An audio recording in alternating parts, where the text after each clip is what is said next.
So what we're starting with? What do you mean you haven't written an opening? You haven't written an opening? Oh, you muppet!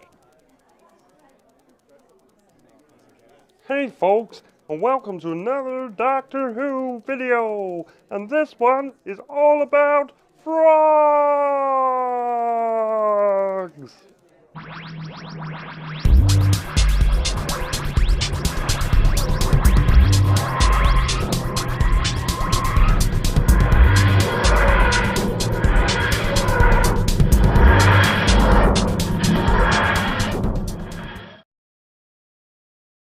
So we're almost at the end of this series, and we have another review video for you for episode 9 of series 11, and this one is called It Takes You Away. It was a story that had so many different levels on it and kept it at such a high pace you didn't have time to breathe. Now if you haven't seen it yet, I suggest you go and see that before you watch the rest of this video, or you could like and subscribe before you nip off. That would be nice. So, it starts off in Norway. We're told it's 2018 and it's in the middle of a forest, and we come across a cottage. There's no smoke coming out of the chimney.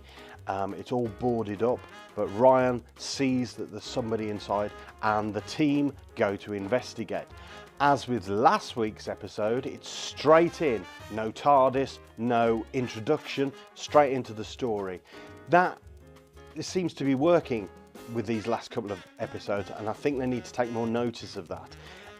Cutting out the bits that are not that important, straight into the story, and you can really use that 50-minute runtime to its fullest potential. So once inside the house, we find out that there's a young girl who's been hiding in the house. She's blind and her name's Hannah. Her father is missing, his name is Eric, and her mother has died previously to that.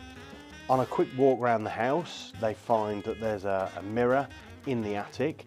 Ryan and Graham go in there first, and they find that they've got no reflection in this mirror, and Graham almost gets sucked inside the mirror, and the doctor comes in, has a quick look through the mirror and checks it out, and sees that there is another world on the other side. We find out that this other world is a portal into an anti-zone, which is in between two different worlds, but we'll come back to that in a little while.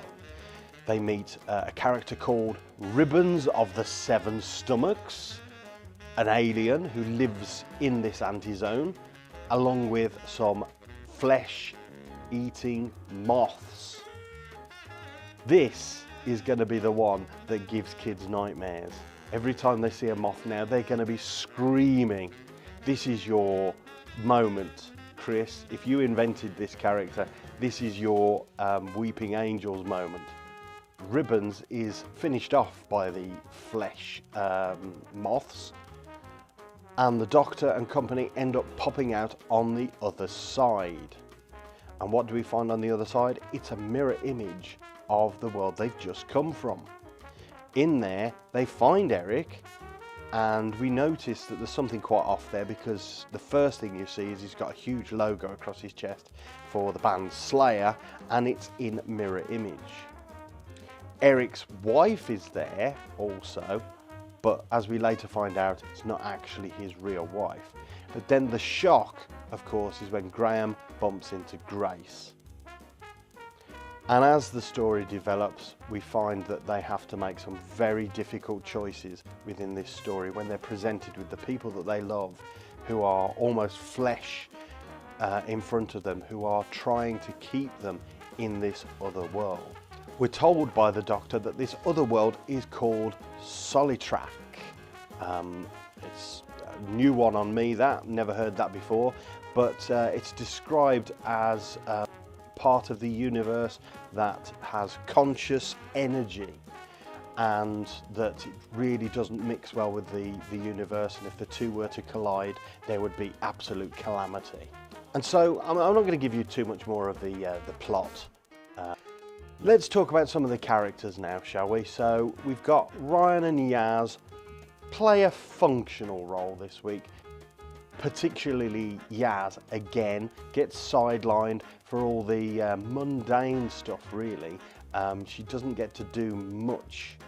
It's beginning to show now that having 3 characters in there may be just a bit too much for the TARDIS crew to take on board, with so many dramatic things going on, of evening out, and it seems to be again that Yaz draws the short straw. Now this is Graham's big episode here, when he is confronted with what he thinks is Grace. We know that she's not real, and Graham knows in his own mind that she's not real, but she's there, she has those memories, and he just wants to be with her, and he has to make a difficult choice. It's only, of course, when she tries to entice him in and he talks about Ryan, that he realises that that's actually not the same Grace, and if he'd have stayed there, he would have soon discovered that the woman that he fell in love with wasn't quite the person he was talking to. So there's lots of real emotion in this story from Graham and Grace. It's a beautifully played out few scenes there with those two, and you really feel his dilemma at the end of the episode, because all he ever wanted was her. Does this give him closure now? We'll have to wait and see.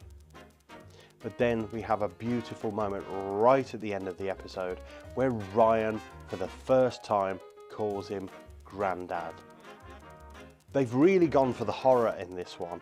We really get a feeling that the director has used all the usual horror tropes through this. We've got uplighting used, some different close-ups, shadows, jump scares are in there.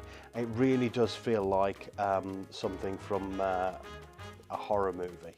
Also get the feeling when you're watching little bits of it, especially at the beginning when you think there's some kind of entity outside, of again another David Tennant story, Midnight. It has that kind of feel. You're claustrophobic, you're inside a house and there's noises coming from outside.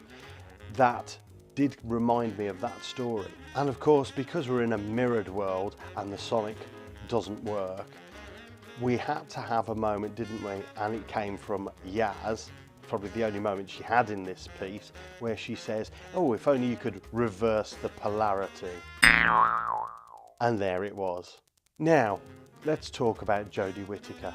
This, I truly believe, up to this point, is her shining moment. She's got control of the situation, she's telling people what to do, she's commanding her authority over them. She knows exactly what she wants to do. She's worked it all out as she's gone through the story, and she has to make difficult choices. It's the first time we've seen her in a difficult situation. She knew that Graham shouldn't stay there, that wasn't Grace, and she had to break his heart in order to get him to move and get him away from her. And it was lovely to see that interplay and that real doctorishness coming out of her in this episode. So it would seem that everything is going absolutely right in this episode. It's good paced, it's got a good story, there's lots of intrigue, there's sci-fi in there, there's horror in there, and it's all going along nicely until the final couple of minutes. The frog. That was awful. They could have done that in any way that they wanted to do, but we had a frog sat on a chair, and the animatronics of the frog didn't match the words that were coming out of their mouth. It just didn't work. Why the frog? Okay, it was a callback to Grace's necklace that Graham wears. They could have chose anything else. It could have been anybody. It could have been any memory of the Doctors. It could have been anything at all. Maybe it could have been Handel's. Maybe it could have been one of the previous companions, or just a voice even. Why we had to have a frog sat on a chair, I just do not know. And so, keeping it short and sweet this week, that's about it for this story, but I'm going to give it a score. This one, apart apart from the frog at the end, which didn't work, and if they'd have come up with anything else, this would have hit a really, really high score. So I'm going to go for, on this one, a 9 out of 10. This could have been its shining moment. It was just lost at that last moment. That's why I've knocked it down from a 10 out of 10. But this, for me, was perfect Doctor Who. A perfect story. This should be the crowning glory in Chibnall's run this year. We've got one more to go next week, and hopefully the stakes haven't been raised too high and we get a really good ending on this series. Let's see. So that's it. What did you think of this episode? Did you like all the horror? Did you cower behind your sofa? Did you think it was meh? Or did it really have you hanging on the edge of your seat? Tell me some more about it in the comments below. Don't forget to like and subscribe, because that's how we keep in touch. And until next time, we'll see you very soon.